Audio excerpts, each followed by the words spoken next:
At this time, I'd like to invite Coleen Barkmeier, who will offer a message at this time.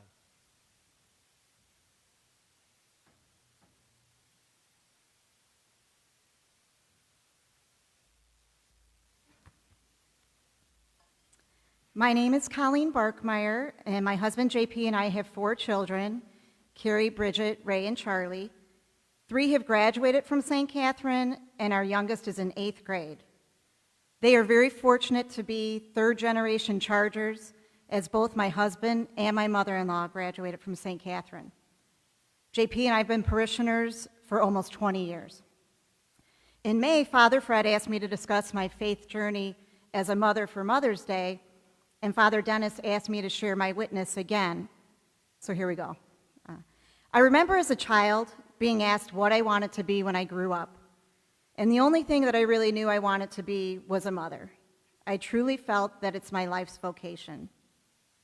I have been blessed to have grown up with amazing examples in my life, most importantly, my mom. My mom always exhibited unconditional love, selflessness, kindness, and a strong faith. She always brought me to church, and when I was in high school, she convinced me to attend daily Mass with her during Lent. She was my ride to school, so it was an easy decision as I didn't want to take the bus. But I came to find that daily prayer, Mass, and communion provided a nice outlet for me. Ever since, I have chosen to do something to forward my faith each Lent, whether it has been daily Mass, the Rosary, or focusing on acts of kindness. Additionally, being a member of this parish for almost 20 years has afforded me friendships with some amazing women. The moms that I have had the pleasure of raising my children with have become some of my closest friends, and being in the trenches together with these women creates a strong bond, and we truly love each other's children as our own. I'd like to share with you 2 examples of how my experience as a mother, and specifically here at St. Catherine, has propelled my faith. When my oldest child was preparing for her first communion, she was asking a lot of questions, and I realized that I needed a refresher. So through her preparation, I was able to renew my reverence for the Eucharist and my faith in general.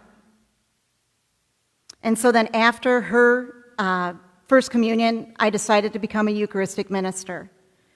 Being a Eucharistic minister truly allows me to participate in the Mass and on a personal level with all of you. Looking into someone's eyes before they receive communion is a really unique experience. You see joy, you see angst, you see sadness, but I truly believe that following communion, most people have peace, at least for a few moments. I work in a retirement home, and during the pandemic and shutdown, we didn't hold live Masses for over a year. Being able to give communion to the residents for the first time in over a year was one of the most moving experiences I've ever had. And I'm sure many of you felt this way once we could return to in-person Masses. The second story was when my second child was confirmed. Her sponsor was her great aunt, who was a reading specialist and fostered a love of reading in my daughter.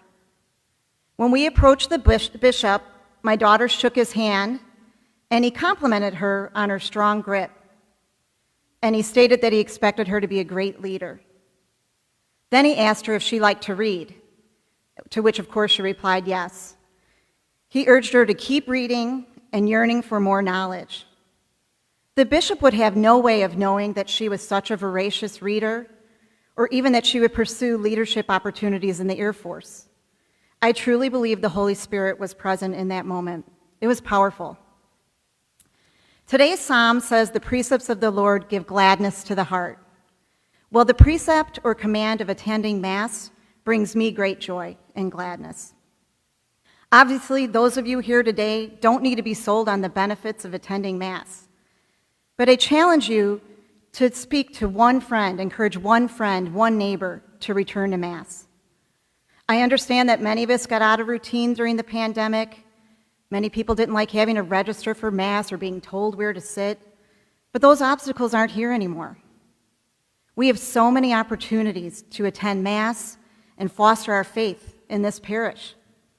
Tell your friends and neighbors about some of the new and exciting things, especially since the pandemic. Of course, most people are already familiar with Father Dennis and his commitment to the parish, but tell them about Father Fred and his great sermons that I liken to quick Bible studies every Sunday morning. Tell them about our new coordinator of family faith formation, Teresa Ward, who brings much needed enthusiasm and energy to our religious ed program.